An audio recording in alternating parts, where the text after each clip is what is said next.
everyone, this is Neha. Welcome back to the channel. Hope you all are doing great. तो बच्चा BST की हमारी last class में हम लोगों ने करा था हमारा चैप्टर नंबर 5 ऑर्गेनाइजिंग। तो देखो अभी तक बीएसटी के हम लोग 5 चैप्टर्स कंप्लीट कर चुके हैं। मैक्रो के हम लोगों ने 8 चैप्टर्स कंप्लीट कर लिए और इंडियन इको का भी चैप्टर नंबर 1 2 3 हम लोगों ने कंप्लीट कर लिया। तो कुछ भी अगर आपको पढ़ना है चैनल पर हो, प्लेलिस्ट में जाओ, मैंने हर चीज की एक सेपरेट प्लेलिस्ट मेंटेन करी है, आप आराम से पढ़ सकते हो। उसके अलावा ऑलरेडी पूरा कोर्स आपका अपलोडेड है इको बीएसटी का। इंग्लिश का भी बहुत सारे चैप्टर्स मैं ऑलरेडी अपलोड कर चुकी हूँ, तो आप आराम से प्लेलिस्ट को एक्सप्लोर करो। जैसे बीएसटी अगर आपको पूनम गांधी से पढ़नी है तो लास्ट ईयर मैंने पूनम गांधी से 1 शॉट्स बनाए थे, आप वहां से पढ़ सकते हो। अगर आप एनसीईआरटी से पढ़ना चाहते हो तो ये एनसीईआरटी सीरीज फॉलो अप कर सकते हो। तो चैनल पर सब कुछ अवेलेबल है, बस आपको एक्सप्लोर करने की रिक्वायरमेंट है। तो अभी हम लोग शुरू करते हैं हमारा चैप्टर नंबर 6। क्या नाम है चैप्टर का? स्टाफिंग। तो देखो चैप्टर की शुरुआत ही होती है कि स्टाफिंग क्या होता है। देखो हमें पता है मैनेजमेंट के कितने फंक्शंस है, 5 फंक्शंस है।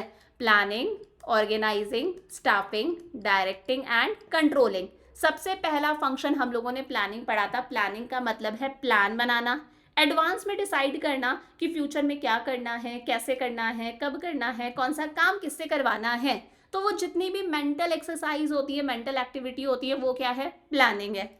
देन सेकेंड फंक्शन आता है मैनेजमेंट का, ऑर्गेनाइजिंग। अब ऑर्गेनाइजिंग के अंदर मैनेजर्स क्या करते हैं? प्रॉपर ऑर्गेनाइजेशन स्ट्रक्चर क्रिएट करते हैं। बहुत सारी जॉब पोजीशंस होती हैं, डिपार्टमेंट्स वगैरह बनाए जाते हैं। अब तीसरा फंक्शन आता है मैनेजमेंट का, स्टाफिंग। तो देखो स्टाफिंग नाम से ही समझ में आ रहा है ये जो फंक्शन है ये पूरा पूरा हमारा स्टाफ से रिलेटेड है। भैया सिंपल सा है, बहुत सारे लोगों को अट्रैक्ट करना कि आओ भाई हमारे यहाँ पर वैकेंसी है, आप आकर अप्लाई करो। आप न्यूज़पेपर में ऐड दोगे, आजकल तो सोशल नेटवर्किंग साइट्स पर ऐड दिए जाते हैं। बहुत सारे लोगों को अट्रैक्ट करना कि आओ भाई हमारे यहाँ पर वैकेंसी है, आकर अप्लाई करो। ठीक है, बहुत सारे लोगों ने अप्लाई कर दिया। उसमें से आप बेस्ट कैंडिडेट्स को सिलेक्ट करोगे। जिनको आपने सिलेक्ट करा है उन्हें आप ट्रेनिंग दोगे, उनका डेवलपमेंट करोगे। अगर वो अच्छा परफॉर्म कर रहे हैं उन्हें टाइम के साथ साथ में प्रमोशन मिलता है, उन्हें अच्छे से पे करा जाता है। ये सारी चीजें किसके अंदर आती हैं? स्टाफिंग के अंदर आती हैं। तो जो स्टाफिंग फंक्शन है वो पूरा का पूरा किससे रिलेटेड है? ह्यूमन रिसोर्सेज से रिलेटेड है। पूरा का पूरा किससे रिलेटेड है? स्टाफ से रिलेटेड है। तो staffing is the managerial function of filling and keeping filled the positions in the organization structure। organization structure के अंदर जितनी भी जॉब पोजीशंस है, लोअर मैनेजर की है, मिडिल लेवल मैनेजर की है, टॉप लेवल मैनेजर्स की जॉब पोजीशन है, क्लर्क की है, ऑफिसर की है, उन सब जॉब पोजीशंस को फिल करना और मेक श्योर करके रखना कि वो जॉब पोजीशंस फिल्ड रहनी चाहिए। अगर कोई बंदा छोड़ के चले गया तो उसकी जगह नए बंदे को हायर करना। तो जॉब पोजीशंस को फिल करना और उन्हें फिल्ड रखना किसके अंदर आता है? स्टाफिंग के अंदर आता है। It involves finding the right person for the right job, having the right qualification.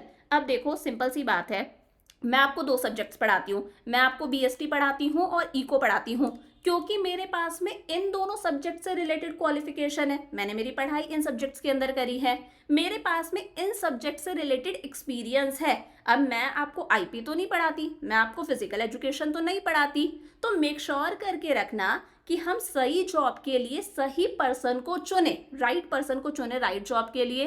और इसका पता कैसे चलता है कि उस बंदे की क्या क्वालिफिकेशन है, उसने किस चीज़ की पढ़ाई करी है। फॉर एग्जाम्पल मान लो स्कूल के अंदर एक टीचर आता है जो बीएसटी पढ़ाना चाहता है, तो हम देखेंगे कि यार उसने कॉमर्स के अंदर मास्टर्स कराया ना, एमकॉम कराया ना, प्लस उसके पास में बीएड की भी डिग्री होनी चाहिए। मान लो कोई टीचर आता है जो इंग्लिश पढ़ाना चाहता है, तो उसकी क्वालिफिकेशन होनी चाहिए कि उसने एमए कर रखा हो इंग्लिश के अंदर, प्लस बीएड कर रखा हो, जो सही टाइम पर सही काम कर सके, doing the right job at the right time. यही किसका मतलब है? स्टाफिंग का मतलब है। समझ में आ गया कि ऑर्गेनाइजेशन में जो वेकेंट जॉब पोजिशन है, खाली जॉब पोजिशन है, उन्हें फिल करना और मेक श्योर करके रखना हमेशा वो जॉब पोजीशंस फिल्ड रहे। सही जॉब के लिए सही पर्सन को चुनना। कैसे चुनोगे? बंदों की क्वालिफिकेशंस देखोगे, देखोगे बंदों को कौन कौन सी स्किल्स आती है, पढ़ाने का काम है तो पढ़ाना आना चाहिए ना, डेमो वगैरह लेकर देखोगे बंदे को किस चीज का एक्सपीरियंस है, कितने साल का एक्सपीरियंस है। That is staffing. चमका अच्छे से। अब देखो स्टाफिंग की क्या इंपॉर्टेंस है, क्या सिग्निफिकेंस है। ये जो मेरी सीरीज है, इस सीरीज के अंदर मैं आपको कहाँ से पढ़ा रही हूँ? एनसीईआरटी से पढ़ा रही हूँ। तो एनसीईआरटी के अंदर हमारे पास में सिर्फ 5 पॉइंट्स है। पर मैं आपको 7 पॉइंट्स करा रही हूँ। हमारी रेफरेंस बुक्स के अंदर पूनम गांधी वगैरह के अंदर 2 पॉइंट एक्स्ट्रा और गिवन है, तो प्रॉपर 7 पॉइंट्स हम लोग देखेंगे। देखो पहला है filling the roles by obtaining competent personnel. देखो इस बात का मतलब क्या है, ऑर्गेनाइजेशन में बहुत सारी जॉब पोजीशंस होती हैं, लोअर लेवल मैनेजर की, मिडिल लेवल मैनेजर की, टॉप लेवल मैनेजर की, या फिर क्लर्क की ले लो, पियोन की ले लो, ऑफिसर की ले लो, अकाउंटेंट की, सीए की, सीएस की। इन जॉब पोजीशंस का कोई मतलब नहीं है जब तक इन जॉब पोजीशंस पर कोई काबिल इंसान नहीं बैठा। समझ पा रहे हो कि भाई अगर मुझे इको और बीएसटी पढ़ानी है तो हो सकता है, जरूरी है कि मैंने इको के अंदर मास्टर्स करा हो, मैंने बीएसटी के अंदर मास्टर्स करा हो, तो उन जॉब पोजीशंस का कोई मतलब नहीं है जब तक उन जॉब पोजीशंस पर कोई कंपिटेंट, कोई काबिल इंसान नहीं बैठा। और जॉब्स पर काबिल इंसान को बैठाने का काम किसका है? स्टाफिंग का है। There is no use of job positions until these are occupied by employees. Staffing function helps in discovering and obtaining competent personnel for various jobs. Staffing function की हेल्प से ही हम काबिल लोगों को लेकर आते हैं उन जॉब पोजीशंस के लिए। पहला क्लियर हो गया। सेकेंड है placing right person at the right job. Staffing function make sure करके रखता है कि हम सही जॉब के लिए सही पर्सन का चुनाव करें। और सही पर्सन को हम कैसे चुनेंगे? प्रॉपर रिक्रूटमेंट और सिलेक्शन होता है। मैम रिक्रूटमेंट क्या होता है? मान लो 6 जॉब पोजीशंस वेकेंट है, हमें 6 बंदों की जरूरत है, तो हम चाहते हैं कि ज्यादा से ज्यादा लोग अप्लाई करें। हम न्यूज़पेपर्स में, टीवी में ऐड देंगे, सोशल नेटवर्किंग साइट्स पर ऐड देंगे, हमारे एम्प्लॉयज को बोलेंगे अगर आपका कोई फ्रेंड है तो बताना, हमें 6 लोगों की जरूरत है लेकिन हम चाहते हैं बहुत सारे लोग अप्लाई करें, कम से कम 20 लोग अप्लाई करें ताकि हम क्रीम को सिलेक्ट कर सके, बेस्ट को सिलेक्ट कर सके। तो बहुत सारे लोगों को अट्रैक्ट करना, ये क्या है? रिक्रूटमेंट है। फिर रिक्रूटमेंट में उसके बाद में उनमें से बेस्ट कैंडिडेट्स को सिलेक्ट करना, 20 में से 6 को सिलेक्ट करना, वो क्या है? सिलेक्शन है। उसके बाद में देखा जाता है कि यार सिलेक्शन करते टाइम पे बंदों की क्वालिफिकेशन क्या है, उन्हें कौन कौन सी स्किल्स आती हैं, उन्हें कितने साल का एक्सपीरियंस है, किस चीज में एक्सपीरियंस है। तो इसका मतलब है सही जॉब के लिए सही पर्सन को चूज करना। समझ में आ गया? थर्ड, स्टाफिंग क्यों जरूरी है? इससे ऑर्गेनाइजेशन की ग्रोथ होती है। ऑब्वियस ही बात है, ऑर्गेनाइजेशन को चलाने वाले कौन है? एम्प्लॉइज है। अगर आप एफिशिएंट स्टाफ लेकर आए हो, अच्छा स्टाफ लेकर आए हो, तो वो अच्छे से काम करेंगे, उनकी परफॉर्मेंस अच्छी रहेगी, ओवरऑल ऑर्गेनाइजेशन की ग्रोथ होगी। तो वही है, it ensures continuous survival. Continuously हमारा ऑर्गेनाइजेशन सर्वाइव भी करेगा, ग्रो भी करेगा, अगर हम लोगों ने एफिशिएंट स्टाफ को अपॉइंट करा है। फोर्थ है optimum utilisation of human resource. Staffing function की हेल्प से ही जो ह्यूमन रिसोर्सेज है, जो एम्प्लॉइज है, उनका क्या होता है? Optimum utilisation. ऑप्टिमम यूटिलाइजेशन का मतलब है बेस्ट यूटिलाइजेशन होता है, कुछ वेस्टेज वगैरह नहीं होता। देखो स्टाफिंग फंक्शन के अंदर क्या होता है? सबसे पहले वर्कलोड एनालिसिस होता है। क्या होता है? Workload analysis. इसमें देखा जाता है कि हमें कितने एम्प्लॉयज की रिक्वायरमेंट है और किस किस तरह के एम्प्लॉयज की रिक्वायरमेंट है, कितने बंदे चाहिए और बंदों की क्या क्या क्वालिफिकेशन होनी चाहिए। फॉर एग्जाम्पल मैंने देखा कि यार हमें 10 वर्कर्स की रिक्वायरमेंट है, 10 बंदे चाहिए 10। उसके बाद में हम लोग करते हैं वर्कफोर्स एनालिसिस। क्या करते हैं? Workforce analysis. देखते हैं अभी हमारे पास में कितने बंदे एग्जिस्ट करते हैं, कितने बंदे हमारे पास में हैं, कितने एम्प्लॉयज हैं। फॉर एग्जाम्पल हम लोगों ने देखा 10 बंदों की जरूरत है, हमारे पास में 13 वर्कर्स हैं। अब अगर दोनों को कंपेयर कर रहे हैं तो हमें समझ में आ गया कि यार हम लोगों ने ओवर स्टाफिंग कर रखी है, यानी कि ओवर मैनिंग कर रखी है। 10 चाहिए, हमारे पास में 13 बंदे हैं, मतलब 3 एक्स्ट्रा हैं, 3 को हम एक्स्ट्रा वेजेस पे कर रहे हैं, हमारी लेबर कॉस्ट ज़्यादा आ रही है। कहीं ना कहीं हमारी जो वर्कफोर्स है वो वेली बैठी है, फ्री बैठी रहती है, मोबाइल चलाती रहती है। तो यहाँ पर हमारी वर्कफोर्स का प्रॉपर यूटिलाइजेशन नहीं हो रहा, प्लस हमारी लेबर कॉस्ट ज़्यादा आ रही है। इन सब से बच सकते हैं हम स्टाफिंग करके। इसका उल्टा देख लो, मान लो 10 लोगों की ज़रूरत है और हम लोगों ने देखा हमारे पास में सिर्फ 7 ही एम्प्लॉयज़ हैं, इसका मतलब हम लोगों ने अंडर स्टाफिंग कर रखी है, हमारे पास में एम्प्लॉयज़ की शॉर्टेज है, जो 7 बंदे हैं उन पर बहुत ज़्यादा वर्कलोड है। तो इस सिचुएशन को भी हम अवॉइड कर सकते हैं अगर हम लोगों ने स्टाफिंग प्रॉपरली करी है। तो स्टाफिंग से क्या होता है? ह्यूमन रिसोर्सेज का प्रॉपर यूटिलाइजेशन होता है। ओवर मैनिंग से हम लोग बचते हैं, यानी कि पहले वाली सिचुएशन, ओवर मैनिंग की वजह से लेबर कॉस्ट ज़्यादा आती है। और अगर हमें एडवांस में पता है कितने बंदों की रिक्वायरमेंट है, तो कहीं ना कहीं वर्कर्स की शॉर्टेज नहीं होती, हमारे एग्जिस्टिंग एम्प्लॉयज पर ज़्यादा बर्डन नहीं आता। समझ में आ गया? फिफ्थ पॉइंट है improves job satisfaction and moral of the employees. देखो स्टाफिंग के अंदर सिर्फ यही नहीं है कि आपने एम्प्लॉयज को हायर कर लिया, आपने एम्प्लॉयज को हायर कर लिया, उसके बाद में टाइम टू टाइम उनकी परफॉर्मेंस को इवेल्युएट करा जाता है। जैसे आप लोगों के यूटी होते हैं, हाफ ईयरलीज होते हैं, एनुअल एग्जाम्स होते हैं, आपकी परफॉर्मेंस को इवेल्युएट कर रहे हैं ना कि आप कैसा परफॉर्म कर रहे हो, तो एम्प्लॉयज की परफॉर्मेंस को भी इवेल्युएट करा जाता है कि वो कैसा परफॉर्म कर रहे हैं। अगर वो टारगेट को अचीव कर लेते हैं, बहुत अच्छा परफॉर्म करते हैं, तो उन्हें प्रमोशन दिया जाता है, उन्हें रिवॉर्ड दिया जाता है, उन्हें एक रिकॉग्निशन, एक पहचान मिलती है, तो अपने आप उनका जॉब सेटिस्फैक्शन इंक्रीज होगा। स्टाफिंग के अंदर ही एम्प्लॉयज को ट्रेनिंग दी जाती है, उनका डेवलपमेंट होता है, तो इससे उनका मोरल हाई रहता है।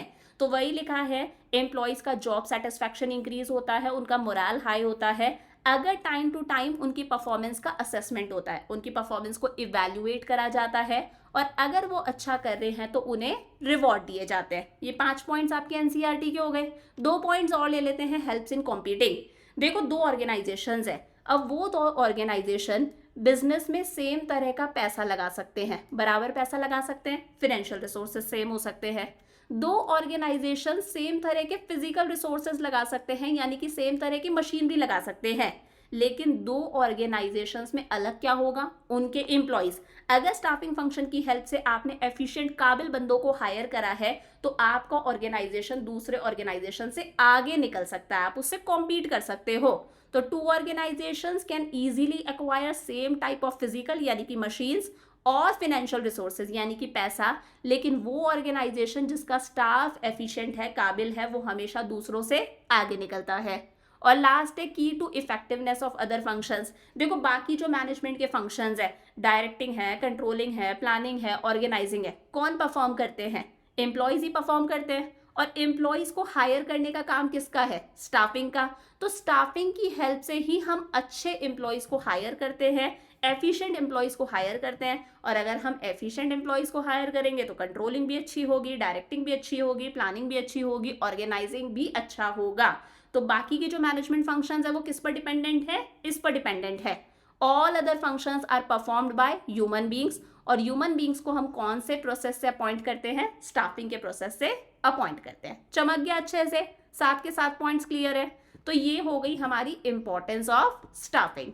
अब देखो एक छोटा सा टॉपिक और आता है आपकी एनसीईआरटी के अंदर, staffing as part of human resource management, plus इसका इवोल्यूशन भी गिवन है, लेकिन वो हमारे कोर्स का पार्ट नहीं है। सबसे पहली बात तो ह्यूमन रिसोर्स मैनेजमेंट होता क्या है। देखो अगर मैं एक छोटे से ऑर्गेनाइजेशन की बात करूँ, स्मॉल स्केल ऑर्गेनाइजेशन है, तो ये जो स्टाफिंग का काम है जिसमें रिक्रूटमेंट होता है, यहाँ पर लिखा है ना, जिसमें रिक्रूटमेंट होता है कि बहुत सारे लोगों को अट्रैक्ट करना कि आओ भाई हमारे यहाँ पर वैकेंसी है, 100 लोगों ने अप्लाई करा, फिर आप क्या करोगे, आपको 10 लोगों की जरूरत है, तो 100 में से आप 10 को क्या करोगे, सिलेक्ट करोगे।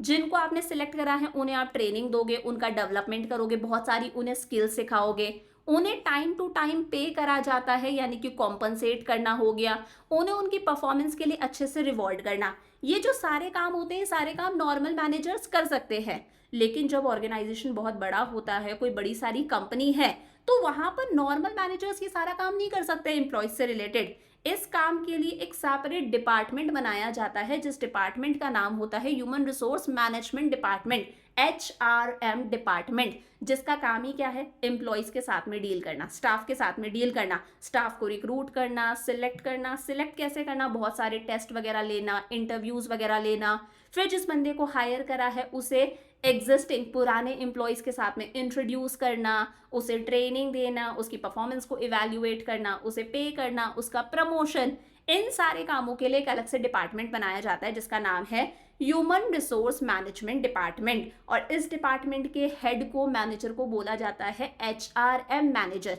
Human resource manager. HRM बोलते हैं, ह्यूमन रिसोर्स मैनेजर भी बोलते हैं। डिपार्टमेंट का क्या नाम है, ह्यूमन रिसोर्स मैनेजमेंट डिपार्टमेंट। तो वही लिखा है इन स्मॉल स्केल ऑर्गेनाइजेशन ये जो सारे फंक्शंस है are carried by every manager, but in large scale organisation there is a need to create a separate department जिसका नाम है HRM डिपार्टमेंट। तो ये जो ह्यूमन रिसोर्स मैनेजमेंट है, ये मैनेजमेंट का ही एक पार्ट है जो पूरा का पूरा किससे रिलेटेड है, ह्यूमन एलिमेंट से रिलेटेड है, जो पूरा का पूरा किससे रिलेटेड है, एम्प्लॉय से रिलेटेड है। वही लिखा है it is that part of management process which develops and manages human element of the enterprise, जिसके अंदर क्या क्या आ जाता है, एम्प्लॉयज की नॉलेज आ जाती है, एम्प्लॉयज की स्किल, क्रिएटिविटी, उनके टैलेंट को और ज़्यादा इन्हांस करना, उनके पोटेंशियल्स को और ज़्यादा इन्हांस करना, उन्हें और काबिल बनाना, ताकि ऑर्गेनाइजेशन के गोल्स को अचीव करा जा सके। समझ में आ गया? तो छोटे ऑर्गेनाइजेशन में नॉर्मल मैनेजर्स ये काम कर लेते हैं, बड़े ऑर्गेनाइजेशन के अंदर इन सब कामों के लिए एक अलग से डिपार्टमेंट बना देते हैं, that is human resource management department. अब देखो ये जो HRM डिपार्टमेंट है इसका काम क्या होता है, तो ये मैंने जो पॉइंट्स लिए हैं मैंने आपकी NCERT से लिए, प्रॉपर ये पूरी सीरीज आपकी NCERT से है। पूनम गांधी के अंदर थोड़े से पॉइंट्स डिफरेंट दे रखे हैं, तो अगर आप उस किताब से पढ़ रहे हो तो आप लास्ट ईयर वाली प्लेलिस्ट से पढ़ सकते हो, वहां पर आपको इस चैप्टर का डिटेल्ड वन शॉट मिल जाएगा। फिलहाल ये NCERT से है। पहला काम क्या है, रिक्रूटमेंट, यानी कि बहुत सारे लोगों को अट्रैक्ट करना कि आओ भाई हमारे यहाँ पर वैकेंसी है, आप आकर अप्लाई करो। 10 लोग चाहिए तो कम से कम 100 लोग तो आए, तब हम जाके बेस्ट 10 को सिलेक्ट करेंगे। तो क्वालिफाइड लोगों को ढूंढना, बहुत सारे लोगों को अट्रैक्ट करना, जॉब्स को एनालाइज करना कि यार क्या क्या जॉब्स है, कि इंफॉर्मेशन कलेक्ट करना कि इस जॉब के अंदर बंदे को क्या क्या करना है, बंदे की क्या क्या ड्यूटीज होंगी, उसके क्या क्या काम होंगे। तो प्रॉपर जॉब डिस्क्रिप्शन तैयार करना कि जॉब के अंदर बंदे को क्या क्या करना है। इन कंपनसेशन और इंसेंटिव प्लान्स डेवलप करना कि एम्प्लॉयज़ को कितना पे करना है, हर साल कितना कितना इंक्रीमेंट होगा, तो ये प्रॉपर सारी चीज़ें देखना। एम्प्लॉयज़ के इंश्योरेंस वगैरह को देख लेना, अदर चीज़ें देखना। एम्प्लॉयज़ को ट्रेनिंग प्रोवाइड करना, जब उन्हें हर चीज़ की ट्रेनिंग मिलती जाती है, उनकी ओवरऑल ग्रोथ होती है, उसे हम लोग क्या बोलते हैं, डेवलपमेंट। इसके बारे में सोचना, मतलब कहीं ना कहीं एम्प्लॉयज़ की ग्रोथ हो, वो और ज़्यादा एफिशिएंट बने। लेबर्स के साथ में अच्छे रिलेशंस मेंटेन करके रखना, एम्प्लॉयज़ का भी ग्रुप होता है ना, यूनियन होता है एक, उसके साथ में रिलेशंस मेंटेन करके रखना। एम्प्लॉयज़ की प्रॉब्लम्स को सुनना, उनकी कंप्लेंट्स को सुनना, उनकी सोशल सिक्योरिटी को देखना कि उन्हें एक अच्छा वर्किंग एनवायरनमेंट मिलना चाहिए, कैब्स वगैरह की फैसिलिटी होनी चाहिए, एम्प्लॉयज़ का इंश्योरेंस वगैरह करवा के रखना, ये सारी चीज़ें देखना। और कोई भी अगर केस हो रहा है, कोर्ट कचहरी तक बातें पहुंच रही हैं किसी भी चीज़ से रिलेटेड, तो ऑर्गेनाइजेशन को डिफेंड करना, हमेशा ऑर्गेनाइजेशन को प्रोटेक्ट करना, किसी तरह की कोई लीगल कॉम्प्लिकेशन, लीगल चीज़ें ऑर्गेनाइजेशन में ना हो, उन सब चीज़ों से ऑर्गेनाइजेशन को प्रोटेक्ट करना। समझ में आ गया अच्छे से? तो क्या क्या डिस्कस करा अभी तक हम लोगों ने, स्टाफिंग होता क्या है, देन स्टाफिंग की क्या इंपॉर्टेंस है यानी कि क्या सिग्निफिकेंस है, फिर हम लोगों ने देख लिया staffing as part of human resource management और उसके फंक्शंस यानी कि ड्यूटीज। अब देखो हम बात करते हैं, बहुत इंपॉर्टेंट टॉपिक आता है, steps in the process of staffing. जिस तरह से हम लोगों ने प्लानिंग प्रोसेस के स्टेप्स पढ़े थे, ऑर्गेनाइजिंग प्रोसेस के स्टेप्स पढ़े थे, वैसे ही स्टाफिंग के प्रोसेस में भी बहुत सारे स्टेप्स फॉलो करे जाते हैं। प्रॉपर 8 स्टेप्स हमारे पास में है। पहले यहाँ पर डिटेल में समझ लो, देन पीछे हम लोग देखेंगे बुक में क्या लिखा हुआ है। नंबर 1 है estimating the man power requirement. Simple सा है, पता लगाना कि ऑर्गेनाइजेशन के अंदर कितने बंदों की रिक्वायरमेंट है। अब इसके लिए जो पहली चीज होती है, मैंने पीछे भी बताया था, वो होता है वर्कलोड एनालिसिस। क्या होता है? Workload analysis. वर्कलोड एनालिसिस मतलब देखना हमें कितने एम्प्लॉयज़ की रिक्वायरमेंट है ऑर्गेनाइजेशन के अंदर, और किस किस तरह के एम्प्लॉयज़ की रिक्वायरमेंट है, कि बंदों की क्या क्वालिफिकेशन होनी चाहिए, उनके पास में कौन सी स्किल्स होनी चाहिए। तो देखो हम लोगों ने देखा कि 20 एम्प्लॉयज़ की रिक्वायरमेंट है, ये हुआ वर्कलोड एनालिसिस। उसके बाद में होता है वर्कफोर्स एनालिसिस। अपनी एग्जिस्टिंग वर्कफोर्स को देखना कि यार हमारे पास में जो बंदे हैं वो कितने बंदे हैं। तो हम लोगों ने देखा हमारे पास में 15 एम्प्लॉयज़ हैं, हम लोगों को ज़रूरत 20 बंदों की है। जब हम लोगों ने वर्कफोर्स एनालिसिस करी तो हम लोगों ने देखा हमारे पास में 15 एम्प्लॉयज़ ही हैं, मतलब हम लोगों ने अंडर स्टाफिंग कर रखी है, कम बंदों को हायर कर रखा है। थर्ड स्टेप में हम क्या कर रहे हैं, दोनों को कंपेयर कर रहे हैं, कंपैरिजन हो रहा है। तो कंपैरिजन में पता चल गया कि हम लोगों ने अंडर स्टाफिंग कर रखी है, तो इससे समझ में आ गया हमें 5 बंदों की रिक्वायरमेंट है। तो ये हो गया एस्टिमेटिंग मैन पावर रिक्वायरमेंट। मान लो हमें 20 चाहिए और यहाँ पर हमारे पास में 25 एम्प्लॉयज़ होते, मतलब 5 वर्कर्स एक्स्ट्रा हैं, हम लोगों ने ओवर स्टाफिंग कर रखी है, तो उन 5 बंदों को किसी दूसरे डिपार्टमेंट में ट्रांसफर करते, उन्हें हटाते, कुछ ना कुछ हम करते। ठीक है भाई, 5 बंदों की रिक्वायरमेंट है, estimating man power requirement. Second step आता है रिक्रूटमेंट। रिक्रूटमेंट मतलब ज़्यादा से ज़्यादा लोगों को अट्रैक्ट करना कि आओ भाई हमारे यहाँ पर वैकेंसी है, आप आकर अप्लाई करो। अब इसके लिए आप सोशल नेटवर्किंग साइट्स पर ऐड दोगे, न्यूज़पेपर में ऐड दे दोगे, आप अलग अलग मैगजीन्स में ऐड दे सकते हो, आप अपने एग्जिस्टिंग एम्प्लॉयज़ को बोल सकते हो आपको अकाउंट्स का टीचर चाहिए, आपने बीएसटी वाले टीचर को बोल दिया कि कोई अकाउंट्स के टीचर की रिक्वायरमेंट है, आपका कोई फ्रेंड रिलेटिव नोन हो तो बताना, एग्जिस्टिंग एम्प्लॉयज़ को बोल देना। इस तरह से हम लोग क्या करते हैं, रिक्रूट करते हैं, यानी कि हम अट्रैक्ट करते हैं।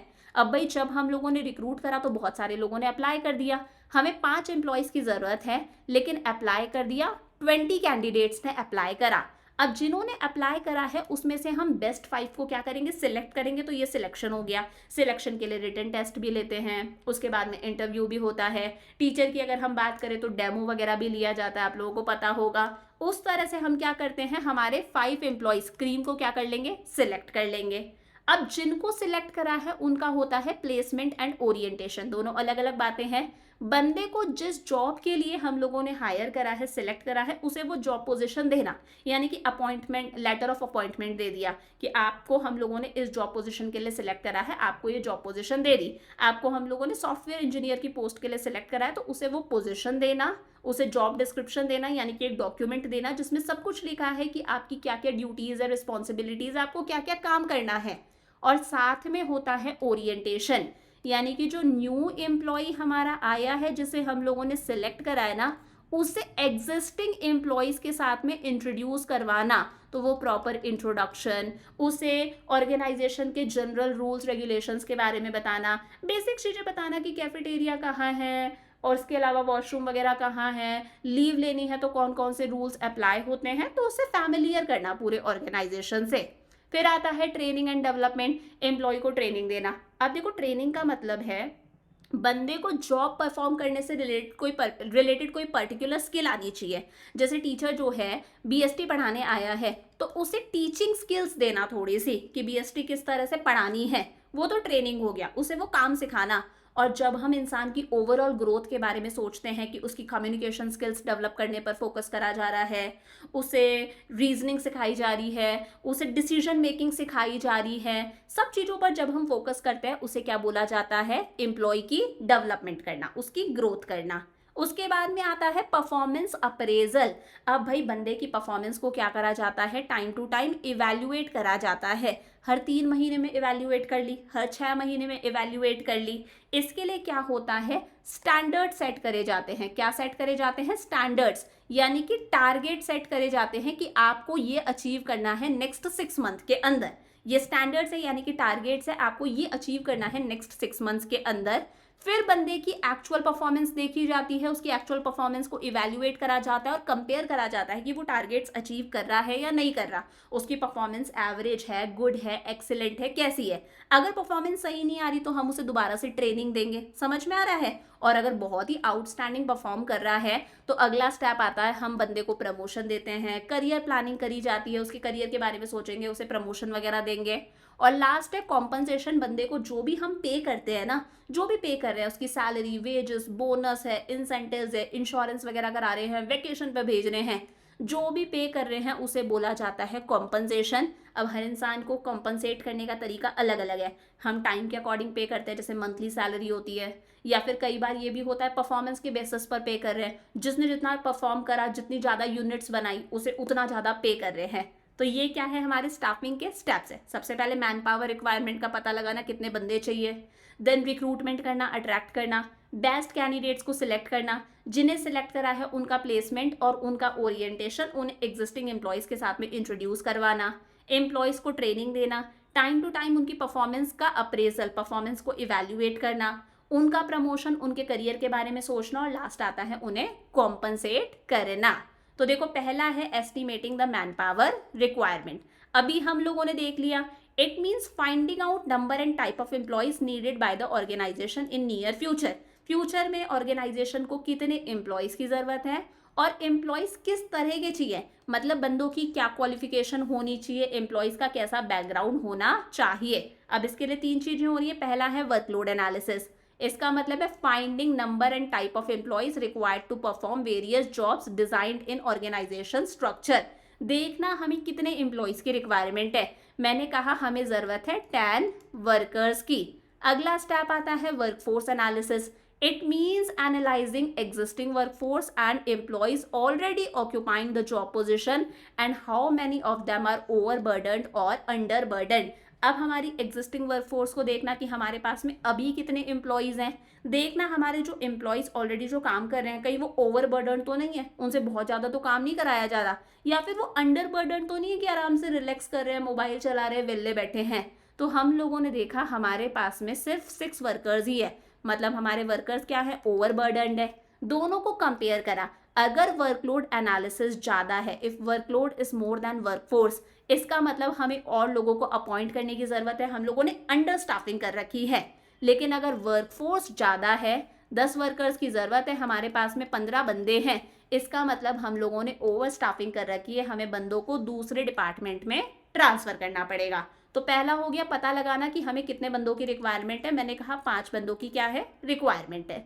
नेक्स्ट स्टेप आता है, अच्छा यहाँ पर देखो एक इमेज दे रखी है, ये पिक्चर शो कर रही है, यहाँ पर पेन चेंज करते हैं, ये पिक्चर हमें शो कर रही है ओवरमैनिंग। मैम ओवरमैनिंग क्या होता है, इसे बोला जाता है ओवर स्टाफिंग। अगर आप गौर से इन एम्प्लॉयज़ को देखोगे तो देखोगे कितना फ्री बैठे हैं, इसे देखो कितना रिलैक्स करता हुआ बैठा है, ये आराम से कुछ मैगजीन वगैरह पढ़ रहे हैं। तो ये क्या शो कर रहा है, ओवरमैनिंग, कि एम्प्लॉयज़ हमारे कैसे हैं, हम लोगों ने ओवर लोग हायर कर रखे हैं, 10 की ज़रूरत है, हमने 20 हायर कर रखे हैं, तो एम्प्लॉयज़ हमारे वेले बैठे हैं, मतलब रिलैक्स कर रहे हैं आराम से। तो यहाँ पर हमें क्या करना पड़ेगा, इन एम्प्लॉयज़ को दूसरे डिपार्टमेंट में ट्रांसफ़र करना पड़ेगा या फिर रिमूव करना पड़ेगा। सेकेंड स्टेप आता है हमारे पास में recruitment. Recruitment is defined as the process of searching for prospective employees and stimulating them to apply for jobs in the organization. Recruitment का मतलब है देखना कि यार प्रोस्पेक्टिव एम्प्लॉयज़ कौन कौन से हैं, किस तरह के एम्प्लॉयज़ हमें चाहिए, और उन्हें अट्रैक्ट करना, स्टिमुलेट करना, चाबी भरना कि आओ भाई हमारे यहाँ पर वैकेंसी है, आप आकर अप्लाई करो। आप देखते हो इस तरह से न्यूज़पेपर में ऐड आते हैं, इस तरह से सोशल नेटवर्किंग साइट्स वगैरह पर भी ऐड आते हैं, मैगजीन्स में ऐड आते हैं। तो लोगों को अट्रैक्ट करना कि आओ भाई हमारे यहाँ पर वैकेंसी है, आप आकर अप्लाई करो। The essential aim is to create a pool of the prospective job candidates. मकसद क्या है कि हमारे पास में एक पूल होना चाहिए कैंडिडेट्स का। अगर हमें 5 लोगों की ज़रूरत है तो कम से कम 50 लोग अप्लाई कर दे, हमारे पास में एक पूल होना चाहिए एम्प्लॉयज़ का, ताकि हम इनमें से क्रीम को, बेस्ट 5 को सिलेक्ट कर सके। अब ये काम हम इंटरनली भी कर सकते हैं, हम एक्सटर्नली भी कर सकते हैं। इंटरनली का मतलब है मान लो टॉप लेवल मैनेजर की जॉब पोजीशन खाली है, तो हम बाहर से बंदों को नहीं बुला रहे, हम लोगों ने जो मिडिल लेवल मैनेजर है सिंपली उसका प्रमोशन करके उसको टॉप लेवल मैनेजर बना दिया, ठीक है। या फिर ये समझ लो प्रोडक्शन डिपार्टमेंट में एम्प्लॉयज़ की कमी है, तो हम लोगों ने क्या कर दिया, सेल्स डिपार्टमेंट से यहाँ पर बंदों को ट्रांसफ़र कर दिया। ये इंटरनल है। एक्सटर्नल में वही है, हम बाहर से बंदों को बुलवाते हैं, उनका रिटन टेस्ट, इंटरव्यू वगैरह होता है, उस तरह से बंदों को हायर करते हैं। थर्ड आता है, बहुत सारे लोगों ने अप्लाई करा, अब हम बेस्ट लोगों को क्या करेंगे, सिलेक्ट करेंगे। अच्छा एक चीज़ और, रिक्रूटमेंट जो होता है वो एक पॉजिटिव प्रोसेस है। कैसा प्रोसेस है, पॉजिटिव प्रोसेस है, क्योंकि एम्प्लॉयज़ के मन में एक होप जाग रही है, शायद हमारा सिलेक्शन हो जाएगा।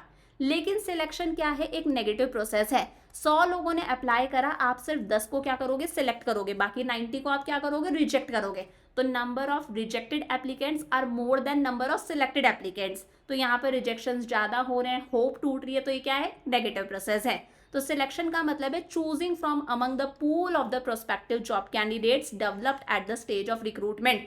पिछले के अंदर जो पूल डेवलप हुआ था बहुत सारे प्रोस्पेक्टिव कैंडिडेट्स का, उसमें से बेस्ट को सिलेक्ट करना। बेस्ट को सिलेक्ट कैसे करते हैं, रिटन टेस्ट होता है, इंटरव्यू होता है, डेमो लिए जाते हैं, सारी चीज़ें होती हैं। अब सिलेक्शन का मेन मकसद है पहला, to select the best among the available, कि जितने भी हमारे पास में अवेलेबल है, 100 अवेलेबल है, तो 100 में से बेस्ट 10 को सिलेक्ट करना, बेस्ट को सिलेक्ट करना, क्रीम को सिलेक्ट करना। और दूसरा है, it enhances the self esteem and Prestige of those selected. जो सिलेक्ट हुए हैं उनकी सेल्फ एस्टीम इन्हांस होती है, उनकी एक प्रेस्टीज इन्हांस होती है, उन्हें लगता है यार हम में कुछ बात है, तब जाके हमें सिलेक्ट करा गया है। और साथ साथ में जो सिलेक्टेड एम्प्लॉयज़ हैं उन्हें एक बात बताना कि यार तुम बड़ी मुश्किल से सिलेक्ट हुए हो, 100 में से तुम 10 को सिलेक्ट करा गया था, तो तुम्हें इस ऑर्गेनाइजेशन में बहुत ही सीरियसली काम करना है, इसको हल्के में नहीं लेना। तो convey to them the seriousness with which the things are to be done in the organisation. उन्हें बताना कि तुम्हें ऑर्गेनाइजेशन में कितना सीरियस तरीके से काम करना है। 3 स्टेप्स क्लियर हो गए। सबसे पहले क्या करा, estimating man power requirement, then second आता है रिक्रूटमेंट और थर्ड आता है सिलेक्शन। अब फोर्थ है placement and orientation. Placement refers to the employee occupying the position और post for which the person has been selected. इंसान को आपने सीए की जॉब पोजीशन के लिए सिलेक्ट करा है तो उसे वो जॉब पोजीशन दे देना, उसे लेटर ऑफ अपॉइंटमेंट दे देना, उसे बता देना कि तुम्हारा क्या काम है, क्या ड्यूटीज है, क्या रिस्पॉन्सिबिलिटीज है। ये प्लेसमेंट हो गया कि जिस पोजीशन पोस्ट के लिए आपने उसे सिलेक्ट करा है उसे वो पोजीशन दे देगी कि आज से तुम यहाँ पर क्या हो, सीए हो, या फिर आज से तुम यहाँ पर क्या हो, जूनियर अकाउंटेंट हो, आज से तुम मिडिल लेवल मैनेजर हो। ओरिएंटेशन साथ साथ में होता है कि जो नया बंदा आया है उसे एग्जिस्टिंग एम्प्लॉयज़ के साथ में इंट्रोड्यूस करवाना ताकि वो फैमिलियर हो सके, हेजिटेशन उसकी दूर हो सके, उसे बेसिक रूल्स रेगुलेशंस बताना कि ऑर्गेनाइजेशन का काम करने का तरीका कैसा है, लीव लेने के लिए कौन से रूल्स अप्लाई होंगे, कैफेटेरिया किधर है, वॉशरूम किधर है। तो orientation means introducing the selected employee to the other employees and familiarising him with the rules and policies of the organisation. 5वां स्टेप आता है ट्रेनिंग एंड डेवलपमेंट। देखो जो भी एम्प्लॉय है वो टॉप पर पहुंचना चाहिए, पहुंचना चाहिए या नहीं पहुंचना चाहिए। Everyone must have the opportunity to rise to the top. Important line है, आपकी एनसीईआरटी में गिवन है, केस स्टडी में पूछी जा सकती है। हर एम्प्लॉय को अपॉर्चुनिटी मिलनी चाहिए कि वो टॉप पर पहुंचे। और टॉप पर वो कब पहुंचेगा, जब आप उसे ट्रेनिंग दोगे, वो पर्टिकुलर स्किल सिखाओगे। ट्रेनिंग का मतलब है जो काम उसे करना है ना, सिर्फ उस काम से रिलेटेड उसके अंदर स्किल्स डेवलप करना। लेकिन डेवलपमेंट का मतलब है उसकी ओवरऑल ग्रोथ के बारे में सोचना कि बंदे को डिसीजन मेकिंग में आनी चाहिए, बंदे की कम्युनिकेशन स्किल्स भी अच्छे होनी चाहिए, बंदे को सेमिनार्स वेबिनार्स वगैरह होस्ट करना भी आना चाहिए, सब कुछ आना चाहिए, अच्छे से वो अच्छा लीडर वगैरह भी हो। वो क्या है, डेवलपमेंट है। तो इसे करने का सबसे अच्छा तरीका है कि हम इंसान को क्या दें, ट्रेनिंग दें और उसका डेवलपमेंट हो। The best way to provide such an opportunity is to facilitate employee learning. और लर्निंग कैसे होगी, ट्रेनिंग और डेवलपमेंट से। अब जब बंदे को आप ट्रेनिंग दोगे तो उसका मोटिवेशन इंक्रीज होगा, वो मोटिवेटेड रहेगा, उसकी कॉम्पिटेंसीज और ज़्यादा वो काबिल बनेगा, उसकी काबिलियत इंक्रीज होगी। कहीं ना कहीं ऐसा बंदा ज़्यादा अच्छा परफॉर्म करेगा, और बंदा अच्छा परफॉर्म करेगा तो हम ऑर्गेनाइजेशन के गोल्स को अचीव कर सकते हैं इफेक्टिवली भी और एफिशिएंटली भी। इफेक्टिवली मतलब टाइम पर, एफिशिएंसी मतलब कि काम इस तरह से हो, काम को करने की कॉस्ट कम से कम आए, रिसोर्सेज का प्रॉपर यूटिलाइजेशन हो। चलो भाई, ट्रेनिंग भी दे दी, डेवलपमेंट भी हो गया। अब इंसान की परफॉर्मेंस का क्या होगा, अप्रेजल होगा। मतलब एम्प्लॉयज़ की परफॉर्मेंस को क्या करा जाएगा, इवैल्यूएट करा जाएगा। इवैल्यूएट करने के लिए पहले ही एम्प्लॉय के लिए स्टैंडर्ड सेट करे जाते हैं। क्या सेट करे जाते हैं, स्टैंडर्ड, जिसे हम क्या बोलते हैं, टारगेट, कि आपको नेक्स्ट 6 मंथ्स में क्या करना है, आपको नेक्स्ट 3 मंथ्स में क्या करना है। स्टैंडर्ड सेट कर दिए। अब इन स्टैंडर्ड्स के अगेंस्ट उसकी एक्चुअल परफॉर्मेंस को कंपेयर करा जाता है। मान लो फॉर एग्जांपल मैंने कहा स्टैंडर्ड सेट करा है कि 500 यूनिट्स प्रोड्यूस करनी है, बहुत ही बेसिक सा एग्जांपल दे रही हूँ। एक्चुअली उसने सिर्फ 400 यूनिट्स ही प्रोड्यूस करी, तो जब स्टैंडर्ड को एक्चुअल से कंपेयर करा तो उसकी परफॉर्मेंस कहीं ना कहीं ढीली है। उसे दोबारा से हम ट्रेनिंग देंगे, कुछ ना कुछ स्ट्रिक्ट एक्शन लिया जाएगा। और मान लो वो टारगेट्स अचीव कर रहा है, 500 बोला तो 600 बना के बैठ गया, ऐसा बंदा तो प्रमोशन वगैरह डिजर्व करता है। तो वही ये performance appraisal means evaluating an employee's performance as against certain predetermined standards. जो पहले से स्टैंडर्ड सेट कर रखे हैं उसके अगेंस्ट उसकी परफॉर्मेंस को कंपेयर करना, इवैल्यूएट करना। Employee is expected to know what the standards are and superior is to provide the employee feedback on his performance. उसे पहले स्टैंडर्ड्स बता दिए, अब जो सुपीरियर है, बॉस है, वो अपना फीडबैक देगा कि तुमने कैसा परफॉर्म करा, अच्छा परफॉर्म करा, एक्सीलेंट परफॉर्म करा, एवरेज परफॉर्म करा। तो सारी चीज़ें हैं। जॉब का पता होता है क्या जॉब परफॉर्म करनी है, स्टैंडर्ड सेट करे जाते हैं, उसकी परफॉर्मेंस को अप्रेज करा यानी कि इवैल्यूएट करा, फिर उसे फीडबैक देते हैं। ये काम भी हो गया। उसके बाद में बंदा अच्छा परफॉर्म कर रहा है तो हम क्या देंगे, प्रमोशन देंगे, उसकी करियर की प्लानिंग करेंगे। Managers need to design activities to serve employees long term interest also. Managers कुछ ऐसा करें जिससे ऑर्गेनाइजेशन के जो एम्प्लॉयज़ हैं उनका लॉन्ग टर्म इंटरेस्ट पूरा होना चाहिए। लॉन्ग टर्म में हर बंदा चाहता है कि यार उसको प्रमोशन मिले, उसकी सैलरी इंक्रीज हो, उसे पहचान मिले, उसकी रिस्पॉन्सिबिलिटीज़ इंक्रीज हो, उसका जॉब सेटिस्फैक्शन इंक्रीज होना चाहिए। तो मैनेजर कुछ ना कुछ ऐसा करे कि एम्प्लॉयज़ का लॉन्ग टर्म इंटरेस्ट सेटिस्फाई हो। और लॉन्ग टर्म इंटरेस्ट कब पूरा होगा? जब आप उसका क्या करोगे? प्रमोशन करोगे। तो जब प्रमोशन होता है तो बंदे की पे भी इंक्रीज होती है, उसकी रिस्पॉन्सिबिलिटीज़ भी इंक्रीज होगी और अपने आप उसका जॉब सेटिस्फैक्शन भी क्या होगा? इंक्रीज होगा। उसके करियर की प्लानिंग करना। और लास्ट है कॉम्पनसेशन। एम्प्लॉय को जो भी सैलरीज दी जाती हैं, वेजेस दिया जाता है, जो भी कुछ आप रिवॉर्ड दे रहे हो ना काम के बदले में, वो क्या है? कॉम्पनसेशन है। Compensation refers to all forms of pay. आप चाहे जैसे उसे पे करो, सब किस में आता है? कॉम्पनसेशन के अंदर। तो ऑर्गेनाइजेशन में मैनेजर्स का काम है कि वो एम्प्लॉयज़ की सैलरी, उनकी वेजेस के प्रॉपर प्लान्स बनाए कि कितना बंदे को उसकी जॉब के हिसाब से पे करना है, हर साल कितना इंक्रीमेंट होगा, प्रमोशन होगा तब कितना इंक्रीमेंट हो रहा है, प्रॉपर सैलरी और वेजेस का प्लान होना चाहिए। अब ये जो कॉम्पनसेशन है वो दो तरह से होता है। एक होता है डायरेक्ट फाइनेंशियल पेमेंट। क्या होता है? डायरेक्ट फाइनेंशियल पेमेंट, सीधे पैसा दिया जा रहा है, इसमें सैलरी वेजेस आ गई, इसमें बोनस आ जाता है, कमीशन आ जाता है, अलग से कुछ इंसेंटिव्स दे रहे हैं वो आ जाता है। और एक होता है इनडायरेक्ट पेमेंट। इनडायरेक्ट पेमेंट में एम्प्लॉयर ने एम्प्लॉई का इंश्योरेंस करवा दिया, ये तो इनडायरेक्ट पेमेंट है। एम्प्लॉयर ने एम्प्लॉय को वैकेशन पर भेज दिया, एम्प्लॉयर ने एम्प्लॉय को मान लो कोई गाड़ी दे दी है या फिर रेंट फ्री अकोमोडेशन रहने के लिए घर दे दिया, वो क्या है? इनडायरेक्ट पेमेंट है। समझ में आ गया? डायरेक्ट पेमेंट में डायरेक्ट पैसा दे रहे हैं, इनडायरेक्ट पेमेंट में अदर चीज़ें आ गई कि एम्प्लॉय की बच्चों की एजुकेशन का देख लिया, उसे घर दे दिया, गाड़ी दे दी, वेकेशन पे भेज दिया, ये सब। ठीक है। अब देखो ये जो डायरेक्ट फाइनेंशियल पेमेंट है ये दो तरह की होती है। एक तो टाइम के बेसिस पर होती है, आपने देखा होगा एनुअल पैकेज कितना है, मंथली बेसिस पर पैसा मिलता है, हर महीने सैलरी आ रही है। तो ये डेली बेसिस पर भी हो सकता है, मंथली बेसिस पर भी हो सकता है, वीकली बेसिस पर भी हो सकता है, कैसे भी हो सकता है, टाइम के बेसिस पर है। नॉर्मली आपने मंथली बेसिस पर देखा होगा, हर मंथ के एंड में क्या होती है? सैलरी आ जाती है। और ये जो चीज़ है ये परफॉर्मेंस के बेसिस पर भी हो सकता है कि आपने बताया जो ज़्यादा यूनिट्स प्रोड्यूस करेगा उसे ज़्यादा पे करा जाएगा। तो यहाँ पर हम पेमेंट कर रहे हैं एम्प्लॉय को कैसे? On the basis of number of units produced by the employee, कि एम्प्लॉय कितनी यूनिट्स प्रोड्यूस कर रहा है। ज़्यादा यूनिट्स प्रोड्यूस कर रहा है ज़्यादा पे करेंगे, कम यूनिट्स पे कर रहा है प्रोड्यूस कर रहा है कम पे करेंगे। समझ में आ गया? तो ये हो गए हमारे 8 स्टेप्स। पहला एस्टिमेटिंग मैन पावर रिक्वायरमेंट, साथ साथ में याद कर लो और मुझे कॉमेंट्स में लिख देना। सेकेंड रिक्रूटमेंट, थर्ड सिलेक्शन, फिर प्लेसमेंट और orientation, then training and development, performance appraisal, promotion और करियर प्लानिंग, और लास्ट आता है हमारा कॉम्पनसेशन। अब 2 क्लासेस और रहती है इस चैप्टर की हमारी।